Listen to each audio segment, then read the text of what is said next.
Welcome to Links and Locks Action Network's golf betting podcast. I'm your host, Andy Lack, and I'll be joined alongside Action Golf contributor Tony Sartori for these best bets episodes.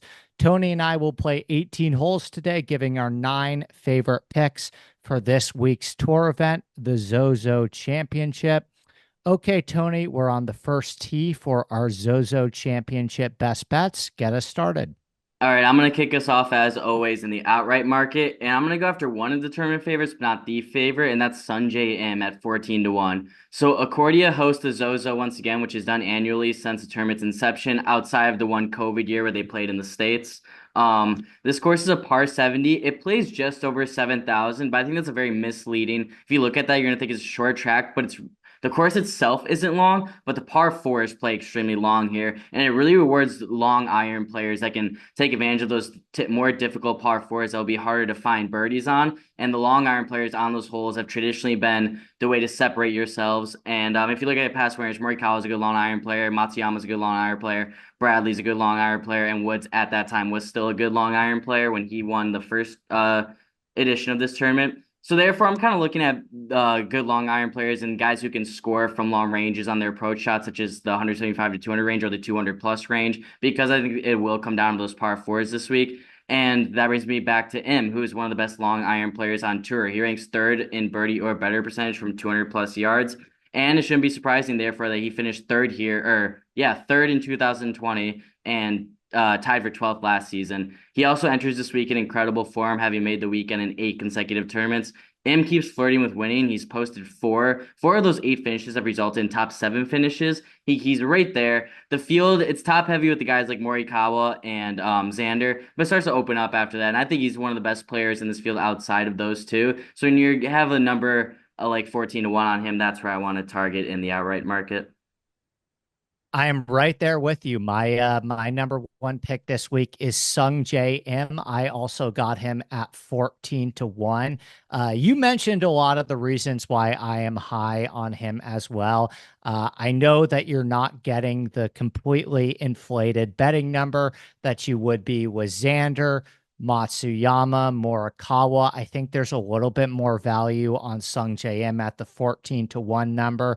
I mean, you look at the way that Sungjae's playing right now, he's one of the most well-rounded players in the field, and he reminds me a lot from a statistical profile standpoint in a lot of the way that Xander was playing right before he popped off and started winning majors. I'm not saying that Sungjae is as talented as Xander or that he's going to win a bunch of majors next year. But in terms of the type of player that is gaining across the board in all 4 major skill sets, he's an above average driver of the ball, an above average approach player. He's got an above average short game. He's an above average putter.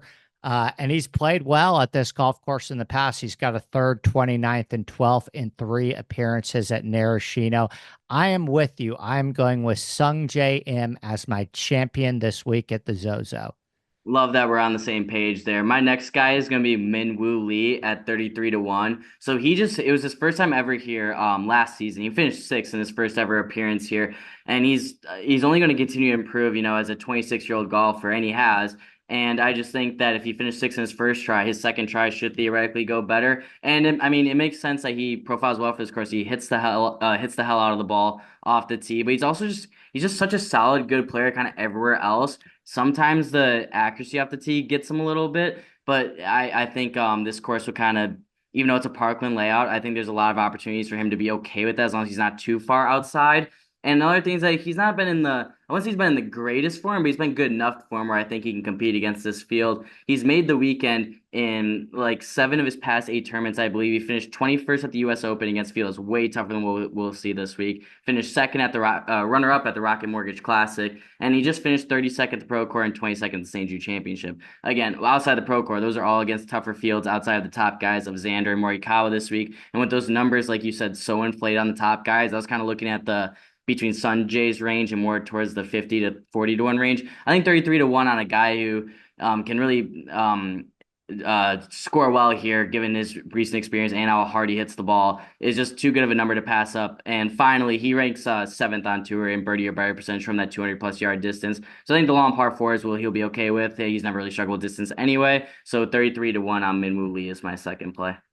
I'm going with a bit more of a huge long shot in the outright market, and that is Ryo Hisatsune, 120 to 1. I love the way that Rio's playing right now. He's coming off a 25th place finish at the Black Desert Championship, where he gained over 3 strokes on approach and 3 strokes putting. He also has a 6th and a 12th in his last 2 finishes at Narashino. He's got a lot of experience playing overseas, playing in Asia, playing on the Japan tour. I just thought 120 to 1 was a pretty big price on Rio. And I don't know if he ends up being the last man standing. His number is so inflated for a reason. But if you want to throw a top 20 on him, a top 10 on him, I think Ryo Hisatsune is going to surprise big time this week. I love that play. I'm gonna go with another outright player, and that's Harry Hall at 55 to 1. So he, like Minwoo Lee, had his first ever appearance here last year, finished 21st, and he has only improved since then.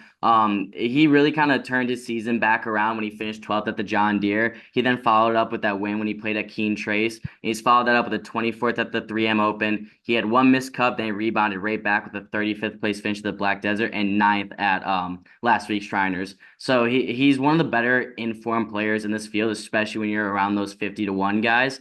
And he ranks second on tour in birdie or better percentage from 200 plus yards. So I'm not worried about those long par fours. And again, just with the recent course experience and a guy who's only improving his game in a similar fashion to Minwoo Lee, I just want to kind of buy someone that's on the upswing who's now making their second appearance at a course where now they have experience under their belt. I'm going to go into the top 10 market with Eric Cole plus 375. He was a big play for me last week at the Shriners, and he really disappointed with a miscut. I'm buying the bounce back this week. I think this is a really good spot for him. Cole has finished second at this golf course in the past. He remains one of the best approach players in this field. I know he struggled greatly on approach last week at the Shriners, but if you go back one prior week, he gained over 10 strokes on approach at the Sanderson Farm. So there is still a ton of upside with his irons. I don't totally worry about this golf course off the tee for him. This is really a second shot golf course at the end of the day when you consider the fact that Matsuyama's won here, Morikawa's won here, Keegan's won here, Tiger Woods have won here. These are all much better approach players than they are drivers of the ball. Also, as evidenced by the fact that Eric Cole was able to finish here second last year. So I think you're getting a pretty good number on him based on his disappointment last week at the Shriners, which I'm ready to roll off. Now he's going to a golf course that he's had a bunch of success at in the past. Give me Eric Cole plus 375 to finish in the top 10. I have one more outright, and that's gonna be Patrick Rodgers at the same 55 to 1 number that I took Harry Hall at. And this is another guy who, like Hall and like Lee, is a guy who I think is his game is getting better, and now he's got a year of experience underneath his belt at this course, having finished 16th in his first ever appearance here last week. I just love that for a guy who now has that ready, that information kind of downloaded, ready to go for this week against the field that after you get, like I said, after you get past the top guys, kind of opens up a bit more. Another reason why I really like Patrick Rodgers this week is he's made 9 of his past 10 cuts, and he's gained true total strokes in all 9 of those tournaments. And that includes a 5th place finish at the Barracuda, 16th at the Travelers, and 11th at the Black Desert in Utah just a few weeks ago. So he's been playing well kind of all around. His putter's been there. He's been hitting the ball far. He's a good second shot player, like you said, which will come into effect this week. He ranks 24th on tour in birdie or better percentage from 200 plus yards. There's just a lot of reasons to like a guy who's starting to trend upward again after that 11th place finish at the Black Desert Championship. And considering he finished 16th last year and is only getting better, I think he's worth a final shot on my outright card at 55 to 1. I like that. I'm going to go into the matchup market here and actually talk about a player that we've both previously mentioned already on the podcast and we're both fans of. I took Sung-Jae M plus 130 over Hideki Matsuyama. I just thought that was a pretty big number and a pretty good chance to take. Obviously, I know that Hideki should be the rightful favorite. Hideki is a better player than Sung-Jae M. He is a former winner at this event. But when you're giving me plus 130 on a player that actually is a much better putter than Hideki Matsuyama. I think in the course of a 72 hole matchup, there's a lot of value on buying the plus 130 price on Sung JM, both a player that I think we can win, that we both think can win. I have nothing really bad to say about Hideki Matsuyama other than the fact that there's still a lot of volatility involved in his game. And I do think he's getting a little bit of a price inflation based on the fact that he's playing in front of home crowds, based on the fact that he's a former champion. But let's not forget, after he finished first and second here in his first two appearances, Hideki has really struggled at this golf course the last 2 years. So it is far from a foregone conclusion that Hideki is going to tee it up well here every single time that he shows up. So I'll take the underdog here. Give me the plus 130 on Sung JM over Hideki Matsuyama. I really like that play. I'm gonna go to the top 20 market. I'm gonna go after Sam Stevens, who's plus 150 to finish inside the top 20. He just feels like a high floor option in the sense that I think he'll at least be in the 30 to 40, maybe 50 at the worst stage entering the weekend. And then you just need to have one of those 2 days go your way for him to sneak into the top 20. He's made the weekend in 17 of his past 20 tournaments. Obviously, there's no cut this week, but that's just proving that he hasn't been struggling at his worst play. Stevens only possesses 6 top 20 finishes over that stretch, but this field only consists of 78 golfers in a no-cut environment. Furthermore, he is a strong long iron player that ranks 25th on tour in birdie or better percentage from 200 plus yards. His short irons have held him back for the most part, and I think that problem is again kind of mitigated this weekend when what separates players at this course is usually those long par fours, and he's not going to have short shots in on those long par fours anyways, so that his weakness in the game is kind of taken out. And when he goes, for some reason for him, when he goes deeper in his bag and goes for the long irons, he tends to score. It's easier for him to score. So I think with the high floor option, the no cut, 78 players, I think it's worth taking a shot on Stevens to crack the top 20 at plus 150. I like that. I'm going to give us another matchup here and take Will Zalatoris plus 100 over Si Woo Kim. I'm a fan of both of these players. I know that Will Zalatoris struggled immensely last season coming back from injury. I think we're going to see a huge bounce back season for Zalatoris this year. He finished the season on a pretty high note. He finished top 15 in his final two starts to end the season, including a 13th place finish at the BMW Championship. And you think about this golf course, you think about the nature of this golf course, you think about the former winners, like I mentioned, in your Keegans, your Hidekis, your Morikawas, your Tiger Woods. None of those guys are elite putters, but what they all are elite approach players. And when Zalatoris is at his best, he remains one of the best approach players in the entire game. So if you're giving me plus money on Will Zalatoris, who I still think we have the opportunity to be early on and will have a big 2025, give me plus money, plus 100 on Will Zalatoris over Siwoo Kim.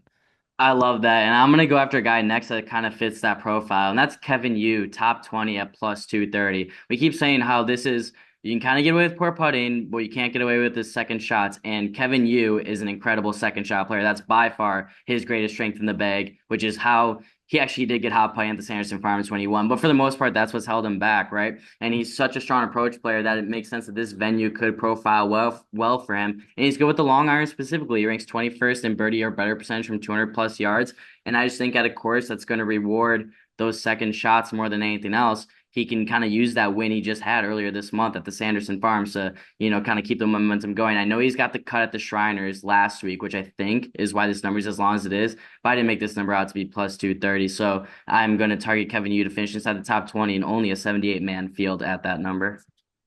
I will add another top 20 for you, and it will also be an excellent approach player. And that is Mac Meissner, top 20 plus 180. Meissner has quietly developed into one of the better ball strikers in this entire field. In this field, he ranks top 25 in recent off the tee play.